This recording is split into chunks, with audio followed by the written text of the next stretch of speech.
అందరికీ నమస్కారం. ఈరోజు మనం ఒక చాలా ప్రత్యేకమైన, అత్యంత పవిత్రమైన ఆలయ విశేషాలు తెలుసుకోబోతున్నాం. రండి, అరుదైన ఒక దివ్యక్షేత్రంలోకి మన ప్రయాణాన్ని మొదలుపెడదాం. ఒక్కసారి ఆలోచించండి.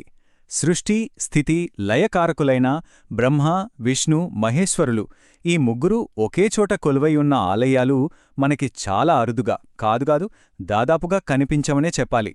మరి అలాంటి ఒక అద్భుతమైన ఆలయం గురించి ఎప్పుడైనా విన్నారా? ఆ అద్భుతమైన క్షేత్రం మరెక్కడో లేదండి, మన జగిత్యాల జిల్లాలోనే ఉంది. అదే వాల్గొండ త్రికూటాలయం. చుట్టూ పచ్చని పొలాలు, పక్కనే పరవళ్లు తొక్కే గోదావరి నది.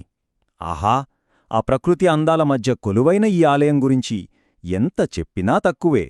సరే, మరి ఈ ఆలయం గురించి మనం ఈరోజు ఏం తెలుసుకోబోతున్నామంటే, అసలు ఇది ఎందుకంత అరుదైన త్రిమూర్తి క్షేత్రం, దీనిని రాముడు నడిచిన నేల అని ఎందుకు పిలుస్తారు, ఇక్కడి అద్భుతాల గురించి, జరిగే ఉత్సవాల గురించి, దర్శనం చేసుకుంటే వచ్చే ఫలం గురించి, ఇలా అన్ని విషయాలు వివరంగా చూద్దాం.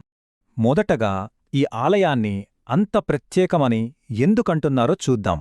దీని వెనకున్న అసలు కారణం ఏంటో తెలుసుకుందాం.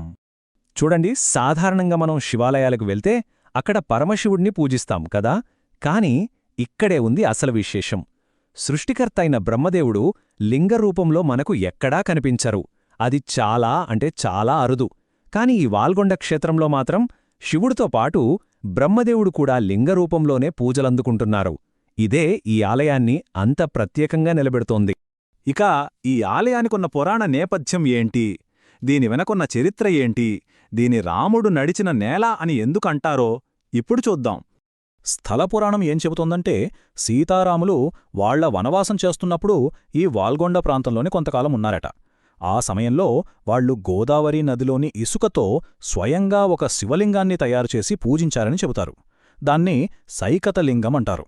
ఆ తర్వాత ఎన్నో శతాబ్దాలకు విజయనగర సామ్రాజ్య చక్రవర్తి శ్రీకృష్ణదేవరాయలు ఈ ప్రదేశాన్ని కనుగొని ఆ సైకతలింగం స్థానంలో ఒక రాతి శివలింగాన్ని పునఃప్రతిష్ఠించారు అని చరిత్ర మనకు చెబుతోంది.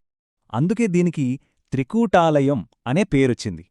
ఇప్పుడు చూడండి, రాముడు అంటే సాక్షాత్తు విష్ణుమూర్తి అవతారం కదా, ఆయన ఇక్కడ నడిచారు.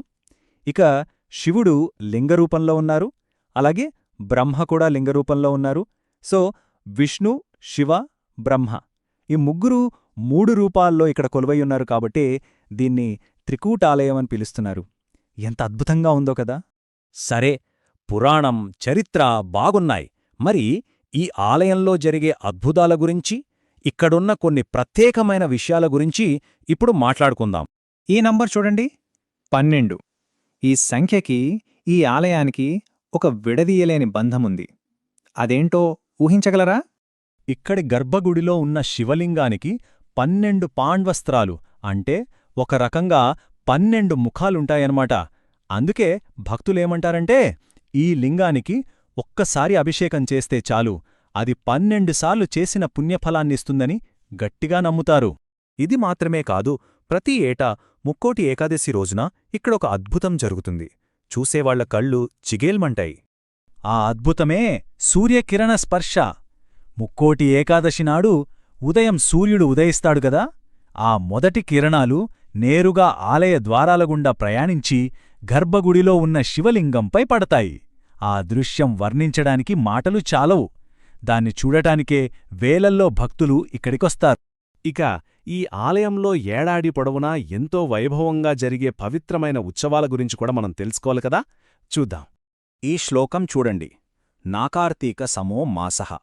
దీని అర్థమేంటంటే, కార్తీక మాసానికి సమానమైన మాసం ఇంకొకటి లేదు అని. శివుడికి, విష్ణువుకి అత్యంత ఇష్టమైన ఈ మాసంలో ఇక్కడ చేసే పూజలకు విశేషమైన ఫలముంటుందని నమ్ముతారు. అందుకే కార్తీక మాసం నెల రోజులపాటు ఇక్కడ ప్రత్యేక పూజలు జరుగుతాయి. ముఖ్యంగా పౌర్ణమి రోజున లక్షదీపోత్సవం చేస్తారు. ఆ వెలుగుల్లో ఆలయం ఎలా ఉంటుందో ఒక్కసారి ఊహించుకోండి, అద్భుతం. అలాగే మహాశివరాత్రికి శివపార్వతుల కళ్యాణం, శ్రీరామనవమి ఉత్సవాలు కూడా చాలా ఘనంగా నిర్వహిస్తారు. ఇక్కడొక విషయం చెప్పాలి. శ్రీరామనవమికి ఇక్కడ జరిగే సీతారాముల కళ్యాణం ఎంత గొప్పగా ఉంటుందంటే, దాన్ని భద్రాచలంలో జరిగే వేడుకలతో పోలుస్తారు. అంటే ఆ స్థాయిలో కన్నుల పండుగగా జరుగుతుందన్నమాట. సరే, ఇక చివరిగా భక్తులు ఈ ఆలయానికి వస్తే ఎలాంటి ఫలాలు పొందుతారు, అసలిక్కడికి ఎలా చేరుకోవాలి, ఆ వివరాలు కూడా చూసేద్దాం. ఇక్కడ నవగ్రహ హోమాలు చేస్తే గ్రహదోషాలు తొలగిపోతాయని భక్తుల నమ్మకం. అలాగే సంతానం కోసం ఎదురుచూసే దంపతులిక్కడికి వచ్చి మొక్కుకుంటే తప్పక సంతానభాగ్యం కలుగుతుందని ప్రగాఢంగా విశ్వసిస్తారు. అంతేకాదు ప్రతి సోమవారం జరిగే అన్నపూజలో పాల్గొనడం వల్ల ఎంతో పుణ్యం వస్తుందని కూడా చెబుతారు. మరి ఈ క్షేత్రానికి ఎలా వెళ్ళాలి? రోడ్డు, రైలు 2 మార్గాలున్నాయి. బస్సులో రావాలనుకుంటే రాష్ట్రంలో ఎక్కడినుంచైనా జగిత్యాలకి గాని మెట్పల్లికి గాని చేరుకోవాలి. అక్కడినుంచి ఆటోలు, బస్సులు ఉంటాయి. ఒకవేళ ట్రైన్లో వస్తే నిజామాబాద్ లేదా కాచిగూడ నుంచి మెట్పల్లికి ప్యాసింజర్ ట్రైన్ సర్వీసుంది. మెట్పల్లి స్టేషన్లో దిగి అక్కడినుంచి రోడ్డు మార్గంలో ఈజీగా వాల్గొండకు చేరుకోవచ్చు. త్రిమూర్తుల ఆశీస్సులు ఒకే చోట, రాముడు నడిచిన పవిత్ర భూమి, ప్రకృతి సోయగాలు ఇవన్నీ కలగలిసిన ఈ అద్భుతమైన క్షేత్రాన్ని దర్శించుకోవాలని అనిపించడం లేదా? జీవితంలో ఒక్కసారైనా చూసి తరించాల్సిన ఈ దివ్యస్థలం గురించి తెలుసుకున్న తర్వాత అక్కడికి వెళ్లాలనే ఆలోచన రాకుండా ఉంటుందా?